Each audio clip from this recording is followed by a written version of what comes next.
میں بھی جب قلات میں گیا نا 2 مہاراج سے ملاقات ہوئی, دونوں کی شادی نہیں ہوئی تھی. ایک تو ینگ تھے ذرا, دوسرے تھوڑے ایجڈ تھے, ان کا انٹرویو نہیں آیا. تو وہ بھی نہیں, اتنے بڑی عمر کے ہو گئے, ان کے بچے گھوم رہے ہیں وہاں. میں نے بار بار پوچھا یہ بچے آپ کے ہیں؟ کہنے نہیں میرے نہیں ہیں. پھر میں نے پوچھا یہ بچے آپ کے ہیں؟ کہنے میرے نہیں ہیں. بھائی میں نے تو شادی نہیں کی.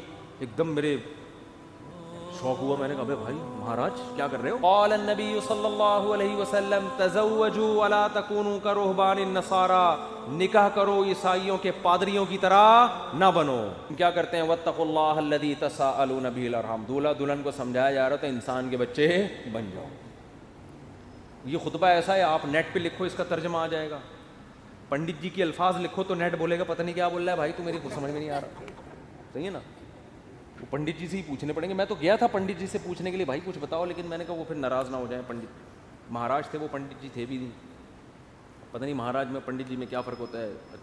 وہ ان کے مفتی اعظم ہوتے ہوں گے شاید پنڈت, اور مہاراج نارمل مولانا ہوتے ہوں گے, تو شاید یہ ہوتا ہو, واللہ عالم. خیر, پھر اللہ نے کیا فرمایا؟ دوسری آیت جو پڑھی جاتی ہے, یا ایھا الذین آمنوا اتقوا اللہ وقولوا قولا سدیدا, ایمان والو اللہ سے ڈرو اور ہمیشہ سیدھی سیدھی بات کیا کرو. کیا کیا کرو؟ یہ نہیں کہ سچی بات.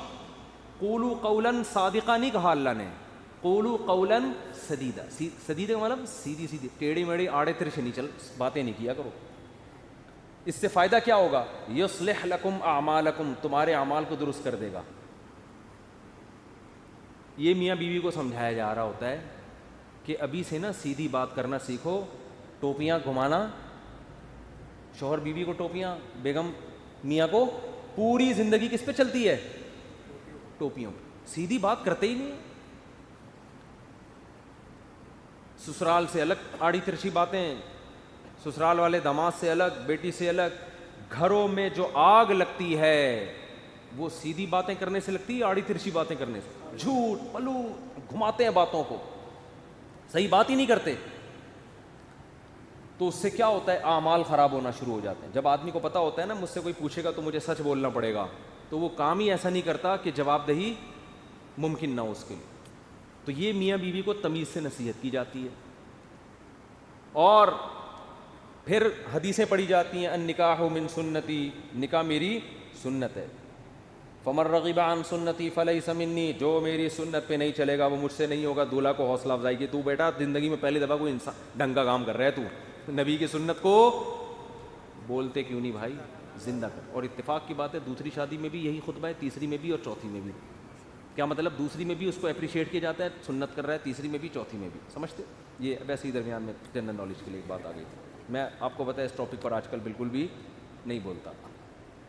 تو آگے اللہ تعالیٰ کے آگے کیا حدیث میں ہے جو خطبے میں پڑھا جاتا ہے؟ قال النبی صلی اللہ علیہ وسلم تزوجوا الودود الولود فإنی مباہی بکم الامم, ایسی عورت سے نکاح کرو محبت کرے اور تمہیں اولاد زیادہ دے, میں قیامت کے دن تمہاری کثرت پہ فخر کروں گا. میاں بیوی کو سمجھایا جاتا ہے نسل مت روکنا, تمہارا ملاپ پائیدار, کامیاب, خوشیوں بھرا اور آخرت میں ترقی کا سبب جبھی ہو سکتا ہے جب تم دونوں اولاد کی کثرت چاہو. شروع میں ہی چاہتے ہیں کہ ہمارے اولاد نہ ہو, اس کی بھی نفی کی گئی. اور کیا پڑھا جاتا ہے خطبے میں؟ وقال النبی صلی اللہ علیہ وسلم تزوجوا ولا تکونوا کرہبان النصارى, نکاح کرو عیسائیوں کے پادریوں کی طرح نہ بنو. میں بھی جب قلات میں گیا نا 2 مہاراج سے ملاقات ہوئی, دونوں کی شادی نہیں ہوئی تھی. ایک تو ینگ تھے ذرا, دوسرے تھوڑے ایجڈ تھے, ان کا انٹرویو نہیں آیا. تو وہ بھی نہیں, اتنے بڑی عمر کے ہو گئے, ان کے بچے گھوم رہے ہیں وہاں. میں نے بار بار پوچھا یہ بچے آپ کے ہیں؟ کہنے نہیں میرے نہیں ہیں. پھر میں نے پوچھا یہ بچے آپ کے ہیں؟ کہنے میرے نہیں ہیں. بھائی میں نے تو شادی نہیں کی. ایک دم میرے شوق ہوا, میں نے کہا بھائی مہاراج کیا کر رہے ہو؟ اس میں پرانے کوئی ڈائلاگ یاد ہے نا, وہ مہاراج اس طرح کے ایک دم اسٹائل سے آتا تھا, وہ مہاراج. تو میرے منہ سے ایک دم مہاراج آپ اپنی ایج دیکھو, تو کیسے ہی گزارا ہو رہا ہے. تو انہوں نے کہا بھائی ہم جو مندر کے لیے قربانی دیتا ہے نا, پھر اپنے پرانے والے مہاراج کی انہوں نے مجھے تصویر دکھائی, یہ میرے پیر تھے, ان کا میں نائب بنا تھا. تو جو اپنے آپ کو مندر کی خدمت کے لیے وقف کر دیتا ہے, شادی نہیں کرتا کہ بس مندر کی خدمت ہی کرنی ہے, وہ پھر اس مندر کا مہاراج بنتا ہے. تو ان کا مذہب ہوگا, میں ان پہ طنز نہیں کر رہا, وہ ان کا جو مذہب ان کو سکھاتا ہے. میں نے ان سے کہا لیکن مجھے تو موقع مل گیا, میں نے کہا آپ کا مذہب آپ کو یہ کہتا ہے کہ آپ شادی نہ کریں, ہمارا مذہب ہمیں یہ کہتا ہے کہ مر رغب عن سنتی فلیس منی. نبی نے فرمایا جو نکاح نہ کر کے میری سنت سے اعراض کرے گا اس کا مجھ سے کوئی تعلق نہیں. اور حبب الی النساء والطیب, نبی نے فرمایا دنیا میں 2 چیزیں محبوب ہیں, ایک نکاح کی کثرت اور ایک خوشبو. تو ہمارے نبی تو بالکل اس کے اپوزٹ چلے ہیں, بالکل اس کے برعکس. تو یہ نہیں کہ نکاح کرنا ہے, کثرت نکاح کی ترغیب ہے. میں نے کہا ہم تو رہبانیت کے بالکل اگینسٹ چلتے ہیں. تو مجھے اس وقت وہ حدیث سمجھ میں آئی کہ آپ عیسائی بھی یہ کرتے تھے, پادری, نکاح نہیں کرنا. تو ہمارے نبی نے فرمایا تم نے ان کو فالو نہیں کرنا, نا ہم تو کثرت سے. تو مجھے لگ رہا تھا وہاں بیٹھ کر کہ یہ جو مہاراج ہیں وہ مہاراج کے چہرے پر نا افسردگی کے آثار تھے. یہ پہلے والے جو مہاراج جن کا انٹرویو آیا یہ تو پھر بھی ینگ تھے, تھوڑے سے اچھے صحیح. دوسرے والے مہاراج افسردہ, گھٹنوں میں بھی پرابلم, کچھ مسائل بھی تھے بیماریوں کے. تو میں مہاراج سے ریکویسٹ کرنے والا تھا کہ کر لیں شادی, یہ مسائل آپ کے نیچرل لائف کا کوئی آلٹرنیٹ نہیں ہے. مندر کی خدمت شادی کر کے بھی ہو سکتی ہے.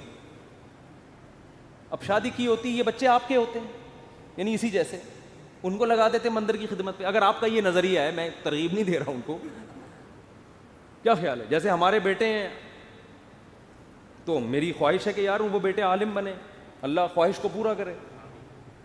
مہاراج میں جو باتیں آپ سے کر رہا ہوں آپ تنہائی میں بیٹھ کے ان باتوں پہ غور کریں. اب اللہ کرے اب تک کر رہے ہو غور. چکر میں تو ڈال دیا ہم نے, مہاراج کو ہم نے چکر میں ڈال دیا. مہاراج اب بیٹھ رہا ہوگا یار مسئلہ کیا ہے بات تو صحیح کی ہے, بندے نے زندگی بھی برباد کر دی. پھر میں نے مہاراج سے بھی کہا, میں نے کہا یہ بھی دیکھ لینا کہ آخرت میں اس شادی نہ کرنے کا کوئی ثواب بھی ملے گا. ایسا نہ ہو کہ نہ یہاں کے رہے نہ وہاں کے رہے. قرآن کہتا ہے الذین ضل سعیہم فی الحیاۃ الدنیا وہم یحسبون انہم یحسنون صنعا. قرآن کے الفاظ ہیں. بھائی ہندو یہ نہ سمجھیں کہ میں تو اسلام کی بات کروں گا نا, آپ کا مذہب اگر یہ کہتا ہے تو ٹھیک ہے بھائی آپ اس کو فالو کریں, آپ کو نہیں سمجھ میں آ رہا تو ہم کیا کہہ سکتے ہیں. لیکن ہمارا جو مذہب ہے وہ ہمیں کیا کہہ رہا ہے, وہ یہ کہہ رہا ہے کہ الذین ضل سعیہم فی الحیاۃ الدنیا. کچھ لوگ دنیا میں ایسے ہیں کہ جن کی کوششیں برباد ہو جائیں گی دنیا میں, حالانکہ وہ یہ سمجھ رہے ہیں کہ وہ بہت اچھا کام کر رہے ہیں. دیکھو ایک آدمی غلط کام کر رہا ہوتا ہے, غلط کو غلط سمجھ کے, اس کو پتہ ہے بھائی چرس پینے کا آخرت میں کوئی ثواب ملے گا, اور چرسی کو امید بھی نہیں ہوتی. وہ کہہ رہا ہو یار مجھے پتہ ہے آخرت میں بربادی ہے لیکن اب مزے اڑا لوں تھوڑی دیر کے. ہیروئنچی کو پتہ ہے آخرت میں بربادی ہے مگر مزے اڑا لو. زانی کو پتہ ہے آخرت میں بربادی ہے مگر مزے اڑا لو. لیکن کچھ لوگ ایسے ہوتے ہیں جو بڑی محنت کر رہے ہوتے ہیں, اپنی حلال خواہشات کو بھی قربان کر رہے ہوتے ہیں, اور وہ سمجھ رہے ہوتے ہیں آخرت میں مل جائے گا بدلہ. اللہ کہتے ہیں نہ دنیا میں ملے گا اور نہ آخرت. کیونکہ پیپر جو اللہ نے بنایا ہے نا اس کو فوکس کرنا ہے آپ نے. پیپر فزکس کا ہے اور آپ ریاضی کے مشکل ترین سوالات لے کے بیٹھ گئے, اور جو فزکس کا آسان سوال تھا اس کا آپ اس کو حل نہیں کر رہے. کیمسٹری کا آسان سوال تھا پانی کا فارمولا کیا ہے, ہائیڈروجن ڈائی آکسائڈ ہے نا, یہ بہت آسان تھا. آپ کہہ رہے تو بہت آسان ہے یار, یہ نہیں حل کرتا مجھے اصل میں ایک فزکس کا ایک بڑی پیچیدہ ایکویشن ہے اس کو میں حل کر سکتا ہوں. اس کو بیٹھ کے آپ نے حل کرنا شروع کر دیا. عقل مند کہے گا بھائی تیرے سے جو پوچھا گیا ہے اس کو تو فوکس کر, جو سوال پوچھا نہیں جا رہا اس کا جواب کیوں دے رہا ہے. اب آپ جواب میں یہ کہیں یار دیکھو میری اتنی محنت کر کے میں نے فزکس کی اس ایکویشن کو حل کیا ہے, میں یہ سوچ بھی نہیں سکتا کہ ممتحن اور ایگزامینر میری اس محنت کو ضائع کر دے, یقیناً 100 نمبر دے گا. اس سے کیا ابے 100 نمبر تجھے ہائیڈروجن ڈائی آکسائڈ لکھ دیتا مل جاتا ہے. آپ کے اتنے آسان سوال کے 100 نمبر نہیں ہو سکتے. یہ دلیل صحیح ہوگی نہیں یاری بات میرا خیال ہے. او بھائی یہ دلیل بالکل غلط ہوگی کہ یہ نہیں دیکھا جاتا کہ سوال مشکل ہے یا آسان. ہم نے دیکھا نا یوٹیوب پہ ایک ہندو کرالنگ کرتا ہوا پتہ نہیں دلی سے یو پی جا رہا ہے یا کہاں جا رہا ہے, لیٹ کے کہہ رہا ہے بھائی یہ پتہ نہیں کون سے بھگوان ہے جس کی روح خوش ہو جائے گی اس سے. تو آپ محنت بہت کر رہے ہیں, اس کا رزلٹ کیا ہے؟ 0.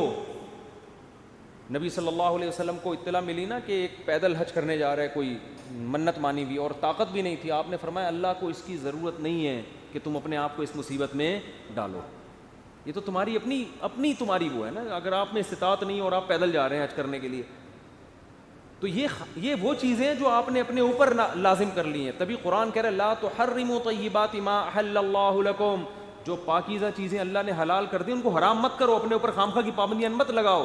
ان پابندیوں سے تم تو ڈپریشن میں جا سکتے ہو, صحت برباد کر سکتے ہو. یہ ہم سے امیدیں مت لگانا کہ آخر میں تمہیں آخرت میں اس کا اجر ملے گا. 0 نمبر ہوں گے تمہارے, بلکہ الٹا گناہ ہوگا. تو میں ان سے کہہ رہا تھا بھائی تم شادی کر لیتے, بیوی بچے ہوتے, تمہاری ڈیزائرز پوری ہوتی, صحت اچھی ہوتی, تمہیں اولاد ملتی, اولاد کے تو دیکھ کے انسان کی باتیں کھل جاتی ہیں. لیکن مہاراج کا اپنا نظریہ, وہ اپنی سوچ. بہرحال یہ بات, ہاں نکاح کے خطبے کی بات کر رہا تھا. تو نبی نے کیا فرمایا, تزوجوا ولا تکونوا کرہبان النصارى, نکاح کرو بھائی راہبوں کی طرح مت بنو. وہ سمجھتے ہیں نہ کر کے اللہ کو خوش کر لیں گے, ایسا نہیں ہے. نکاح کرنے سے اگرچہ تمہاری خواہش پوری ہو رہی ہے, تمہاری ڈیزائرز پوری ہو رہی ہیں, تمہارے لیے ایک لذت کا سامان پیدا ہو رہا ہے, لیکن اس ڈیزائرز پوری کرنے سے اللہ ناراض نہیں ہوتا, بلکہ اللہ اور خوش ہوتا ہے.